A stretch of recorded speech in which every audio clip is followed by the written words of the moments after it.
Hi, I'm Justin, and this week's project is another airplane. This one is a glider. It's one of the gliders you get at like Walmart or Target. It was 10 bucks and it's meant to be thrown. You can throw it straight or you can throw it in circles. I had these as a kid and they were a blast, and I've always wanted to put an engine on it to see if I can make it into an RC plane. And so that's what I did. Threw an engine on it, added some control surfaces. This by far is one of my favorite planes right now. It is super durable, so I could crash it into anything, and I did. It's super easy to travel with. It's designed to break down and just be able to move. So if you need to go in the car, you just pull the wings off, and it transports so much easier than a lot of my other planes. Even in a hard crash, it'll fly right into the ground and the wings will just pop right off. It has a pusher prop, so that's this here. So the engine is actually facing the rear. I really wanted that for a couple of reasons. I wanted to have a pusher prop so that I can evenly distribute the weight. I didn't want to make it too nose heavy. If I put a prop up here, it would have been way too nose heavy and it would have just flown like this. With the pusher prop, you put it in the middle and it kind of puts the center of gravity right where it was supposed to be. And they have little markings actually right here, which are really cool. So there's these little circles, and that's about the center of gravity. So you want the nose to be slightly down like this. I'm holding it a little farther back because I did take into account the battery. So you throw the battery on the front right here. There's a little strip of Velcro I added. Alright, so with the battery on there, we got a little bit of nose heavy, which is good. And it flies like a dream. It's a ton of fun. The pusher prop. So it just pushes the plane through the air rather than pulling it. I just bought the airframe at Target. I saw it on sale and I got super excited. So I bought the airplane. I played with it a little bit before I put an engine on there just to see how it flies. And it's a ton of fun. For the tail surface, I didn't make the rudder big enough initially, so I just hot glued a piece of foam and put a little bit of tape for structure later on to give it a little bit more rigidity. And it's just a tape hinge that looks like I need to replace. But it does have an elevator and a rudder, and that's all I needed. It can do flips, almost do a barrel roll. It is a ton of fun.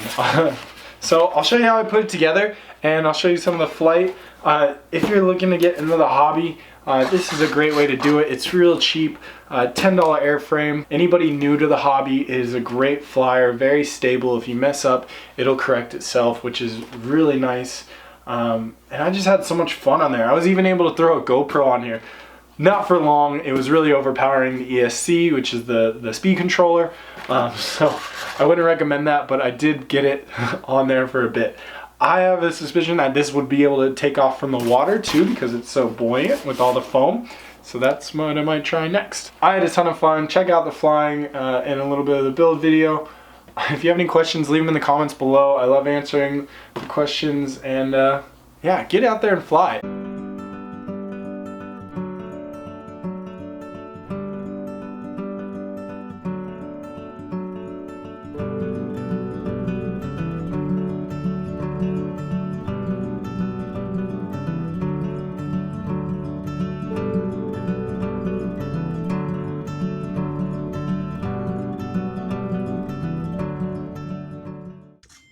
I have a sneaking suspicion it's just gonna push that triangle off and go spinning out of control.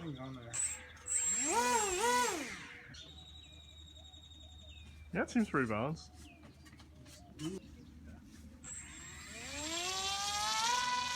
Oh, oh!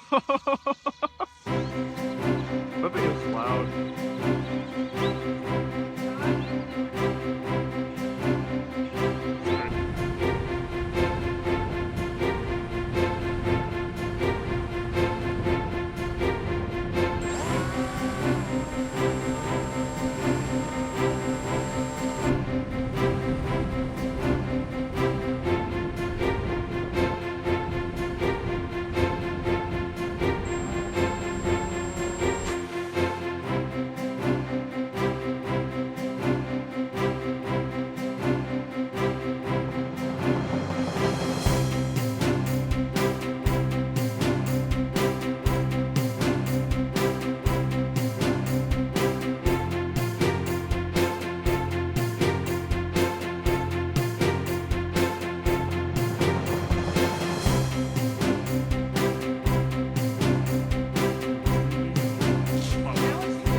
so cool.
Because I could totally see the wings just mid-air, boop, there, boop, there, boop, popping right off. All right,